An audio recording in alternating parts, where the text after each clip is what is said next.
नमस्कार प्रिय विद्यार्थियों, मेरे प्रिय मित्रों। आज इस वीडियो को रिकॉर्ड करने और अपने प्रश्नोत्तरों से पूर्व इसकी रिकॉर्डिंग में मैं आप लोगों के लिए कुछ पंक्तियां लेकर आया हूं। ध्यान से ज़रूर सुनिएगा। लोगों को अपने सपने मत बताओ, लोगों को अपने सपने मत बताओ, बस उन्हें पूरा करके दिखाओ। क्योंकि लोगों को सुनना कम और देखना ज़्यादा पसंद होता है। दुनिया का यही रिवाज है कि वो सुनना कम पसंद करते हैं, देखना ज़्यादा पसंद करते हैं। तो प्रिय विद्यार्थियों, करके दिखाइए, बढ़कर दिखाइए, बाजी मार कर दिखाइए। मैं आपके साथ हूँ और आपके सपने पूरे करने के लिए मैं आज फिर लेकर आया हूँ एक और शानदार वीडियो। बहुविकल्पियों की सौगात, बहुविकल्पों की ये सौगात है, एक श्रृंखला है जो आपको एक ऊंचाइयों तक लेकर जाने वाली है, आपको सफलता दिलाने वाली है। तो चलिए हम शुरू करते हैं अपनी आज की पंक्तियां, आज का वीडियो। तो चलिए अध्ययन आरंभ करते हैं हम। आज के अध्ययन की शुरुआत कौन सी कविता से? यह दंतुरित मुस्कान। कौन सी कविता? यह दंतुरित मुस्कान और फसल, इन दोनों के बहुविकल्पीय प्रश्नों का हम अध्ययन करने वाले हैं। तो पहला प्रश्न है, यह दंतुरित मुस्कान कविता किससे संबोधित कर लिखी गई है? कवि को, दांत निकलते शिशु को, प्रेमिका को या मुस्कान को? तो सही उत्तर आएगा प्रिय विद्यार्थियों, दांत निकलता हुआ जो शिशु है, जो अभी 8 से 9 माह का या 6 से 9 माह का शिशु है, जिसके अभी दांत निकलने शुरू हुए हैं, उसको संबोधित कर लिखी गई है। प्रश्न 2, कौन मुर्दे में भी जान डाल देता है?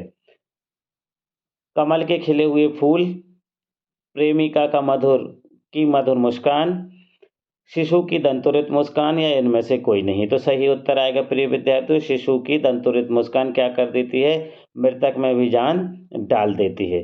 प्रश्न क्रमांक 3 क्या कहता है? प्रश्न क्रमांक 3 कहता है, यह दंतुरित मुस्कान और फसल के कवि कौन है? नागार्जुन, मंगलेश डबराल, ऋतुराज या गिरिजा कुमार जी? तो यहाँ सही उत्तर आएगा नागार्जुन। प्रश्न क्रमांक 4, शिशु टकटकी लगाए कवि को क्यों देख रहा है? कवि बहुत सुंदर है इसलिए, कवि शिशु का अच्छा दोस्त है इसलिए, वह कवि को पहचानना चाहता है, या शिशु सबको ऐसे ही देखते हैं? तो सही उत्तर है, वह कवि को पहचानना चाहता है। अब आगे बढ़ते हैं प्रश्न क्रमांक 5 की तरफ। प्रश्न क्रमांक 5 क्या कहता है? प्रश्न क्रमांक 5 कहता है, कवि नागार्जुन ने स्वयं को चिर प्रवासी क्यों कहा है? लंबी यात्रा के बाद घर आए हैं इसलिए, कवि चिर आयु प्राप्त है इसलिए, कवि चीर हरण में शामिल था इसलिए, या कवि प्रवासी भारतीय है इसलिए? तो सही उत्तर आएगा, कवि लंबी यात्रा के बाद घर आया है इसलिए। प्रश्न क्रमांक 6, शिशु की मुस्कान में किसे पिघलाने की शक्ति है? औलाद को, कठोर हृदय वाले मनुष्य को, पत्थर को या इन सभी को? तो सही उत्तर आएगा कठोर हृदय वाले मनुष्य को। प्रश्न क्रमांक 7, कवि ने किसे धन्य कहा है? शिशु को, शिशु की माँ को, प्रेमिका को, का और खा दोनों को? तो यहाँ सही उत्तर आएगा का और खा दोनों को। प्रश्न क्रमांक 8, किसकी उंगलियां बच्चे को मधुपर्क कराती रहीं? माँ की, पिता की, दादी की या नानी की? प्रिय विद्यार्थियों, ये प्रश्न आप लोगों के लिए है, इसका उत्तर आपको ही देना है। मैं इंतजार करूंगा कमेंट बॉक्स में आपके उत्तर का। प्रश्न क्रमांक 9, किसके स्पर्श के कारण बबूल के पेड़ से भी शेफालिका के फूल झड़ने लगे हैं? शिशु के, नंदलाला के, बांस के या प्रेमिका के? तो सही उत्तर आएगा शिशु के। प्रश्न क्रमांक 10, कवि के अनुसार जलजात तालाब छोड़कर कहाँ खेल उठे हैं?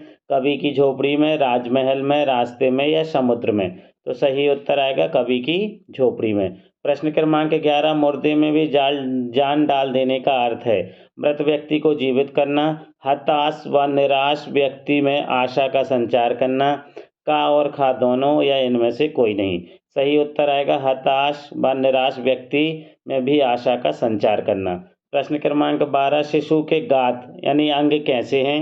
धूल से सने हुए, काले और गंदे, स्वच्छ और उज्ज्वल या इनमें से कोई नहीं? तो यहाँ सही उत्तर आएगा धूल से सने हुए। आगे बढ़ते हैं हम प्रश्न क्रमांक 13 की तरफ। प्रश्न क्रमांक 13 कहता है अनिमेष देखने का अर्थ होता है बिना पलक झपकाए देखना, गुस्से में देखना, अनिमेष को देखना, का और खा दोनों। तो यहाँ प्रिय विद्यार्थियों इसका उत्तर आप लोगों को ही देना है। कमेंट बॉक्स में उत्तर जरूर दीजिएगा, मैं इंतजार करता हूँ आपके कमेंट का और आपके उत्तर का। प्रश्न क्रमांक 14 कवि और शिशु का परिचय किसके कारण हुआ है? कवि और शिशु के बीच में जो परिचय हुआ है, जो एक दूसरे को जान पाए, वो किसके कारण जान पाए? कमल के फूल के कारण, शिशु की माँ के कारण, स्वयं कवि और शिशु के कारण, या इन सभी के कारण? तो यहाँ सही उत्तर आएगा शिशु की माँ के कारण। प्रश्न क्रमांक 15 मिट्टी का गुणधर्म किसे कहा गया है?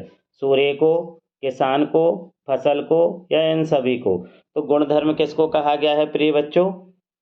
इन मिट्टी का गुणधर्म कहा गया है फसल को।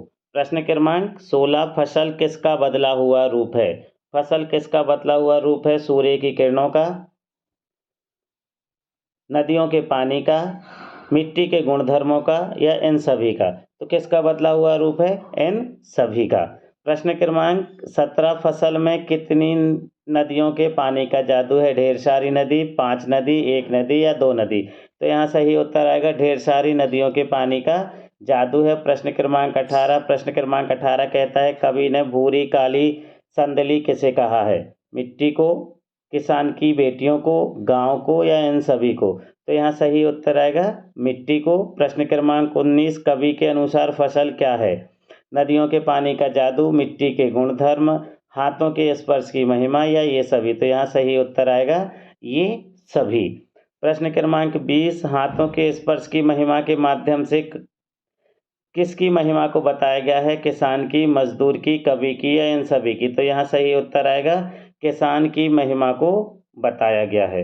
हम आगे बढ़ते हैं प्रश्न क्रमांक 20 प्रश्न प्रिय विद्यार्थियों इस कविता के। उम्मीद करता हूँ ये वीडियो आप लोगों के लिए मददगार अवश्य साबित होगा।